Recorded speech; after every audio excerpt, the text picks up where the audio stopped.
Selamat sore, Assalamualaikum warahmatullahi wabarakatuh. Berjumpa kembali di mata kuliah Bisnis Intelijen.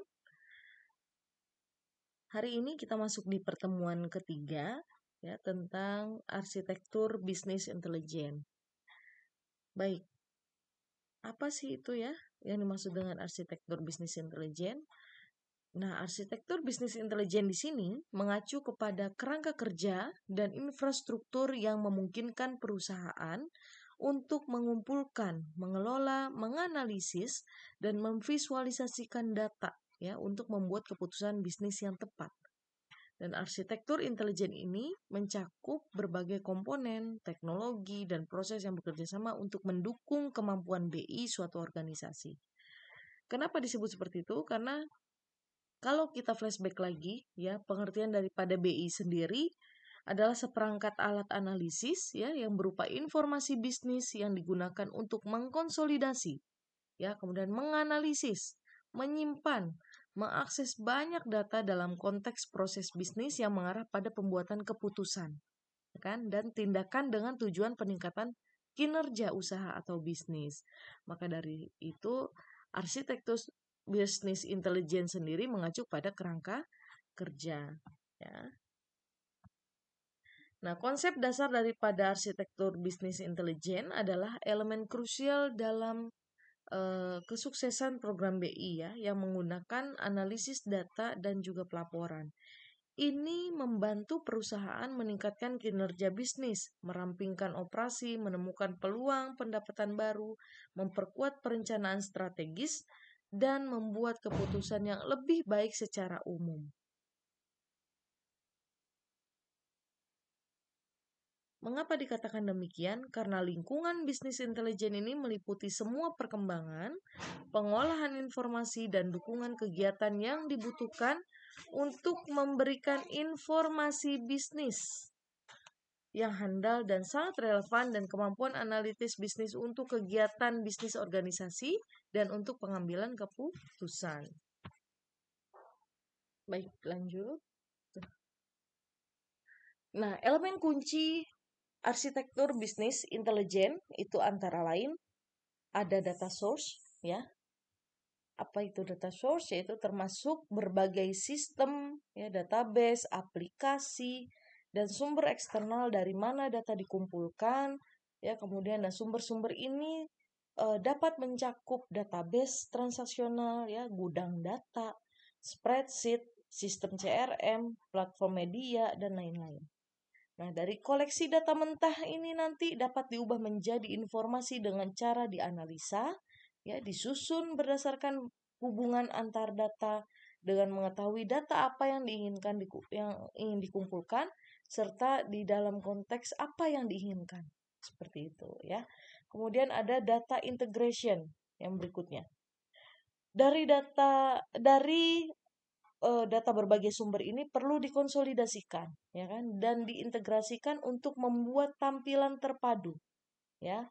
Proses ekstrak, transform, dan juga load atau ETL, ya, atau alat integrasi data digunakan untuk mengekstrak data, menerapkan transformasi, dan memuatnya ke repositori pusat, ya, atau gudang data.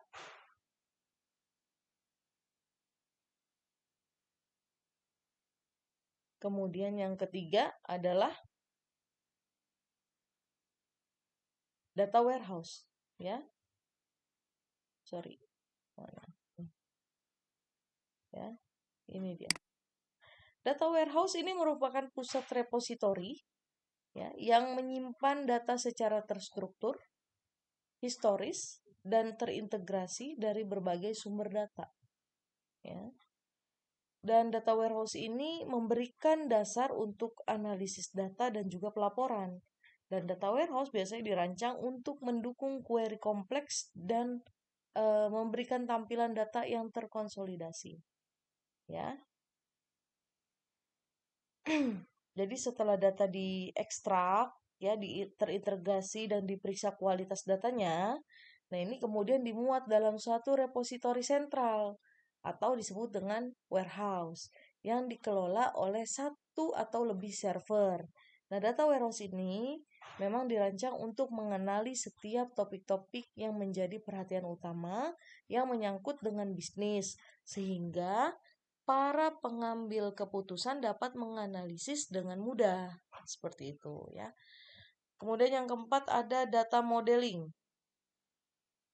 Data modeling ini melibatkan rancangan struktur dan hubungan dalam gudang data. Ya, ini termasuk membuat model data, mendefinisikan dimensi, ya, fakta, hierarki, dan hubungan antara entitas data. Teknik pemodelan data umum termasuk skema bintang dan skema kepingan salju. Ya,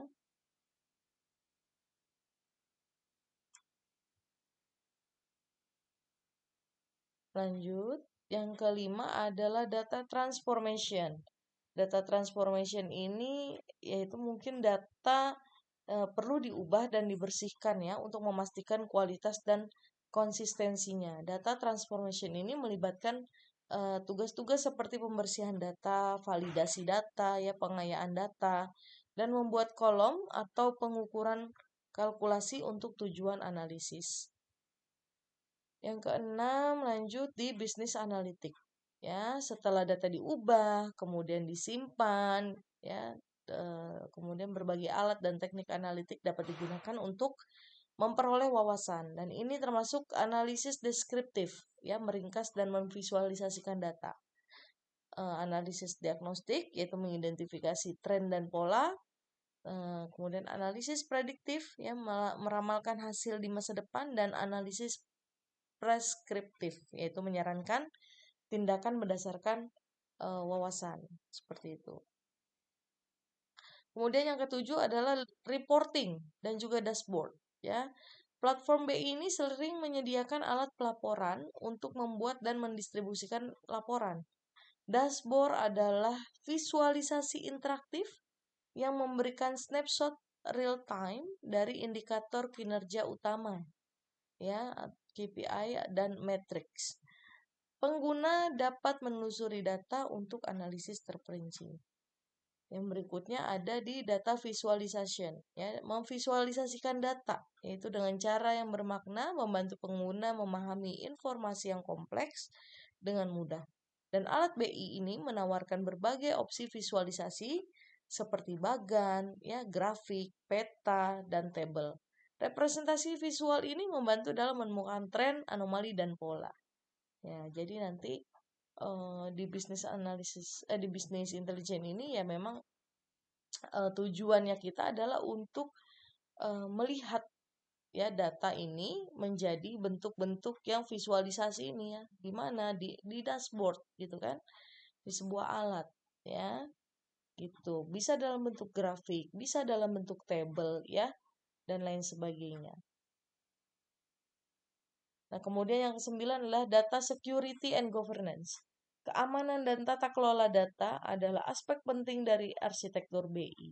Ini melibatkan pendefinisian kontrol akses, ya, memastikan privasi data, mematuhi peraturan dan menetapkan kebijakan tata kelola data untuk menjaga kualitas, integritas, dan konsistensi data. Ya, dan yang ke-10 adalah user interface, ya.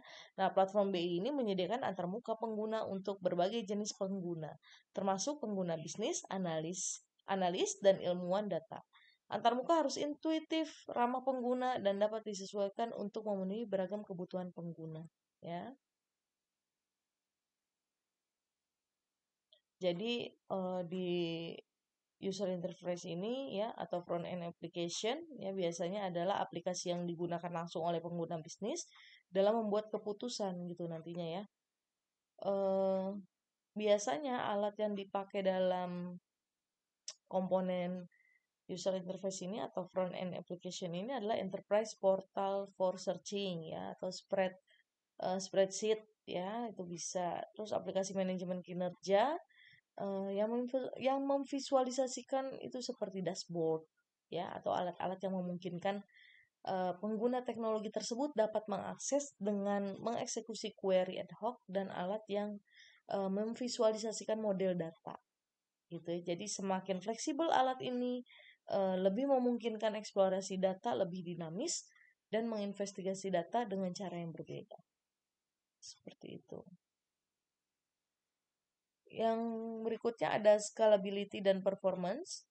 Ya, jadi arsitektur BI ini harus dapat diskalakan untuk menangani volume data yang besar dan permintaan pengguna yang terus meningkat. Ini membutuhkan infrastruktur perangkat keras yang sesuai, ya, pengoptimalan basis data dan penyetelan kinerja untuk memastikan waktu respons query yang cepat. Kemudian yang ke-12 ada integration with other system. Artinya apa? Berarti di sistem BI ini ya memang kadang-kala perlu berintegrasi dengan sistem perusahaan lain, ya seperti ERP, ya Enterprise Resource Planning, Customer Relationship Manager atau CRM, ya kan, dan sistem analitis atau operasional lainnya untuk memberikan wawasan yang komprehensif. Komponen-komponen utama BI ya seperti yang tadi sudah kita bahas sebelumnya di elemen. Nah, komponennya pun ya tidak jauh dari sana yaitu pasti adalah data warehouse ya yang merupakan sumber data dari BI-nya itu sendiri ya. Kemudian bisnis analitik ya dengan kumpulan tools untuk manipulasi, mining ya dan menganalisis data dari data warehouse itu sendiri. Kemudian ada apa lagi? Business performance management ya. Ini digunakan untuk monitoring dan menganalisis performa bisnis. User interface. Nah, ini untuk menyampaikan informasi pada pengguna. Jadi hasilnya setelah dikumpulkan, diolah ya, divalidasi dan lain sebagainya, itu akan ditampilkan melalui dashboard. Tuh ya. Nah, seperti ini kurang lebih gambarannya ya. Dari mulai data source ya, dikumpulkan, kemudian dikumpulkan di dalam satu gudang data atau biasa kita sebut dengan data warehouse ya. Entah itu nanti divalidasi ya, kemudian dianalisis ya, hingga nantinya dibuatkan di dalam satu user interface ya.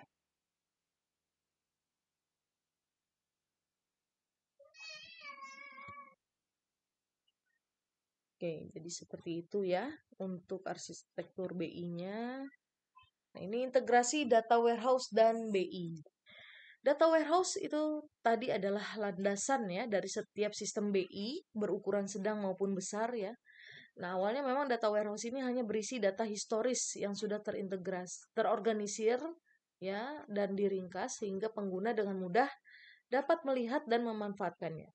Nah, sekarang beberapa data warehouse menyertakan akses ke data saat ini juga sehingga dapat menjadi pendukung keputusan yang real time.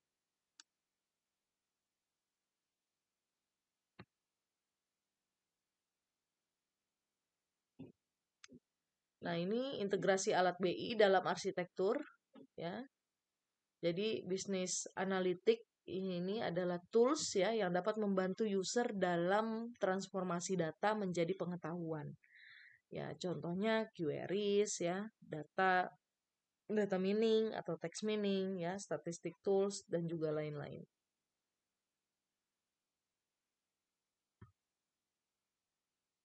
Nah, sedangkan BPM sendiri ya atau Business Performance Management atau bisa disebut juga dengan corporate ya, Corporate Performance Management merupakan portofolio aplikasi dan metodologi dalam framework BI yang menyediakan tools bagi enterprise untuk mengelola operasinya dengan lebih baik.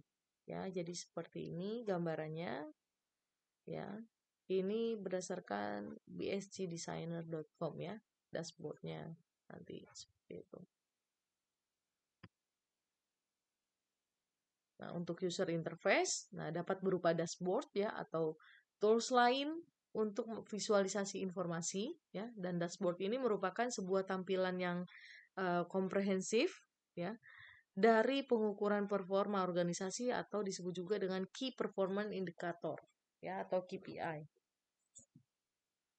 Nah, jadi seperti ini nanti kalian buatkan ini. Nah, jadi setelah pengumpulan data semuanya ya dianalisis hasilnya ya seperti ini kita mau lihat gitu ya berupa apa berupa dashboard gitu ya grafiknya seperti apa. Nah dari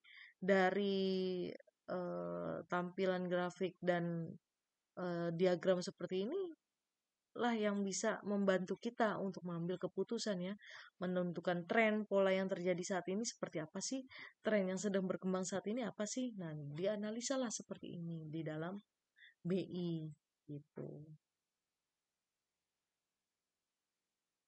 Baik, mungkin hanya itu ya yang dapat saya sampaikan di pertemuan ketiga ini di arsitektur bisnis intelijen, karena memang pembahasannya hampir sama seperti yang pertemuan dua kemarin ya.